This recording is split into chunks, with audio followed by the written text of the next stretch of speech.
अस्सलाम वालेकुम, आप सबको जुमा बहुत बहुत मुबारक। इस वक्त ना मैं पढ़ रही थी सूरह अल कहफ, तो सोचा कि आप लोगों से कुछ बात करती हूँ, कुछ आप लोगों को दिखाती हूँ। तो ये देखिए, ये है मेरी कुरान मजीद जिससे मैं पढ़ती हूँ। अभी दिखाती हूँ कि क्या है इसमें ख़ास बात सी। ये देखिए, ये कुरान मजीद हिंदी में है, ये देखिए। और ये पुरानी है काफ़ी, मेरी शादी के पहले की है। इसकी ख़ासियत ये है कि इधर इसे अरबी में लिखा गया है, इसके बगल में इस अरबी को ही हिंदी में लिखा गया है। जो लोग नहीं पढ़ पाते हैं ना, तो वो हिंदी से पढ़ लें। फिर तर्जुमा इसका ना हिंदी में लिखा है। तो देखा आपने, ये हिंदी में, और ये हिंदी में इसलिए है कि मुझे ना पहले से ही शौक़ था। मैं देखती थी कि मतलब सब लोग ऐसे ही पढ़ रहे हैं, जिसका मैं अम्मी को भी अपनी पूछती थी कि अम्मी इसका क्या मतलब है, तो अम्मी को भी मतलब नहीं पता होता था। बस वो कुरान पढ़ती थी, और उन लोगों की तो खैर उर्दू उस वक्त अच्छी थी। उर्दू मैं भी पढ़ लेती हूँ, लेकिन मुझे इतने अच्छे से नहीं आती, और अरबी तो भाई बिल्कुल भी नहीं आती। अरबी नहीं पता कि हाँ इसको क्या कहते हैं, सिर्फ हम लोग ने कुरान पढ़ना सीखा था अरबी लैंग्वेज में।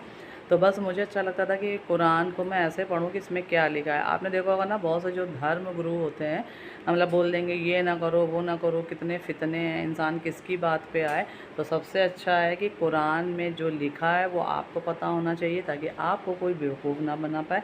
और ये कुरान ना मुझे किसी ने हदिया किया था मेरी शादी के पहले। मतलब मायके में जो सामने रहते थे मेरे पड़ोसी अंजुम भाई, उनका एक बेटा था शानू। मैंने उससे बोला था, मैंने उनके घर में इस टाइप का कुरान देखा था, तो मैंने उससे बोला था कि ये कुरान मुझे भी मतलब चाहिए। तो वो दिल्ली गया था, दिल्ली के मरकज़ से लेकर आया था, और उसने मुझे ये दिया था। तो जब मैं पढ़ती होंगी ना, तो इसका सवाब उसे भी पहुंचता होगा।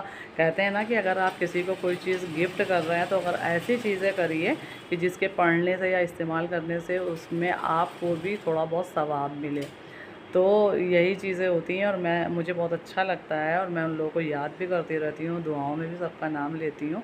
तो बस इसीलिए ना मुझे ये वाला कुरान पढ़ना अच्छा लगता है। मैं चाहे एक पेज पढूँ, लेकिन हाँ मैं तर्जुमा ज़रूर पढ़ती हूँ, और उसको पढ़ के ना थोड़ा-सा डर होता है, और ये डर अल्लाह ताला को पसंद है।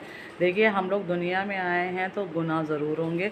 ये भी बात मैंने कहीं न कहीं पढ़ी थी कि चाहे कश्ती को जितना भी समुद्र के किनारे आप लगा लीजिए, जब आप किनारे पर उतरेंगे ना, तो आपके जो पैर हैं वो पानी में ज़रूर छुएंगे, पानी आपके पैरों को ज़रूर टच करेगा।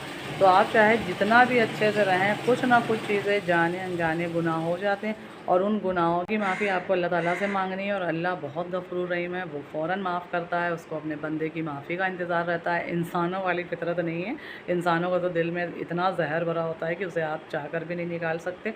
और एक चीज़ है, इंसान अपने दिल में इतनी कसर करके रहता है, अगर हमारे गुनाहों का फ़ौरन हिसाब दे दिया जाए ना, तो अल्लाह ताला ने कितनी छूट दी हुई है। वो फ़ौरन हमारे गुनाहों का हिसाब नहीं देता। कितना कुछ करने के बाद भी बंदा एक बार दिल से सॉरी बोल दे, गलती की माफ़ी मांग ले, अल्लाह फ़ौरन माफ़ करता है।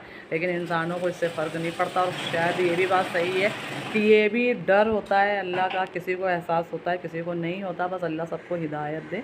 तो मैंने सोचा कि आज मैं आप लोगों को दिखाती हूँ, शायद बहुत से लोगों को ये चीज़ें समझ में भी आई हो। हाँ, मतलब पूरी ज़िंदगी में एक बार आपको कुरान का तर्जुमा ज़रूर पढ़ना है। तो जिस भी लैंग्वेज में आपको आसानी हो, कुरान को अब हर लैंग्वेज में मतलब ट्रांसलेट कर दिया गया है। जो लैंग्वेज आपको सबसे अच्छी आती हो, आप उसी लैंग्वेज में कुरान लीजिए, अरबी भी पढ़िए, और उसका जो मीनिंग है वो अपनी लैंग्वेज में, ताकि आप बहुत अच्छे से समझ सकें। तो बस आज के ब्लॉग में इतना ही, इंशाल्लाह फिर मिलेंगे। Bye bye.